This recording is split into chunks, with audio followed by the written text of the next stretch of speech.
Also, tell our viewers, and hopefully they'll be able to put the website up where they can reach you on any questions that they have, that they can reach you at UCI. UCI. And as of July, you will be doing all these facial procedures actually there. That's right. And they've actually put it on the screen, which is great. I see it.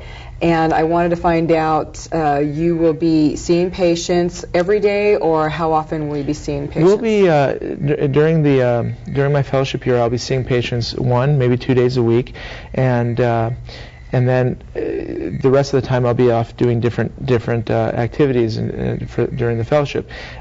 However, we do have several other members of our faculty that are full-time facial plastic surgeons there that can be happy to see patients, and you can see them on our website as well. And then after that year, I'll be practicing probably somewhere in Southern California, most likely in San Diego, because that's where my wife wants to take me off to. But we'll see. We'll see where we end up. Well, also, too, tell our viewers why they should come to something like UCI and have facial procedures done versus going to a surgeon somewhere else. Because, honestly, I never knew that you could go to, like, UCI or a hospital and have facial procedures done. I just thought you would always have to find a plastic surgeon elsewhere, Beverly Hills, Newport Beach, where have you, and get this done. And when I met you and you told me that, I was really astonished on that. So yeah, tell us about that. Yeah, it's there's really, I wouldn't say there's a intrinsic difference in the sense that there's anything necessarily better about having it done at UCI versus having it done in Newport or Beverly Hills.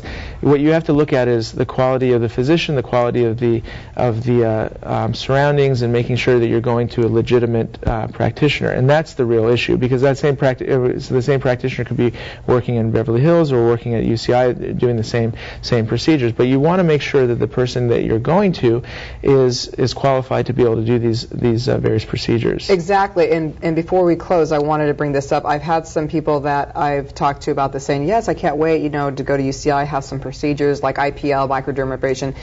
Their concerns was, well, you're going to get this done at a hospital, the cleanliness. They thought that going to someone private would be like a cleaner situation. Explain why that wouldn't make a difference. I thought that was an interesting point. Yeah, that's an interesting point. I haven't heard that point before. I don't think that's a valid concern. The facilities in which we operate is an outpatient surgery center, and it's dedicated almost exclusively to cosmetic surgery for the face and some other minor procedures. So it's a very streamlined. It's not like going into the main operating rooms at the university, which I don't think the cleanliness issue is even an issue, but it's just in terms of the streamlined aspect. When you go into somebody's office and they have an operating room there, it's just a little bit more streamlined. We have that same advantage in our departmental operating suites as well, because it's really just on the day of the surgery, it's just that patient who's coming in for the operation. And before we close, too, I want you to add some more information, if you'd like to, about UCI or anything that we didn't touch on. I'd like you to basically feel free to speak on what you would like to say. Well, again, the point that you brought up is an interesting point, in that most people, when they think about cosmetics or aesthetic surgery, think about Beverly Hills or some of these other locations like Newport Beach. Most people don't know that UCI actually has had a fellowship program in facial plastic surgery and a departmental division in facial plastic surgery for 17 years, since Dr. Roger Crumley joined the department. In fact, Dr. Crumley was one of the early pioneers in facial plastic surgery, and also he used to be, I think about 10 years ago or so, was the president of the American Academy of Facial Plastic and Reconstructive Surgery. So we have a very, very deep tradition in facial plastic surgery, in both cosmetic and reconstructive, and have trained probably 17 or more facial plastic surgeons since the beginning of that fellowship program and the division program. So it's actually a very, very good place to visit and get an opinion there, and then make a decision on where one wants to go.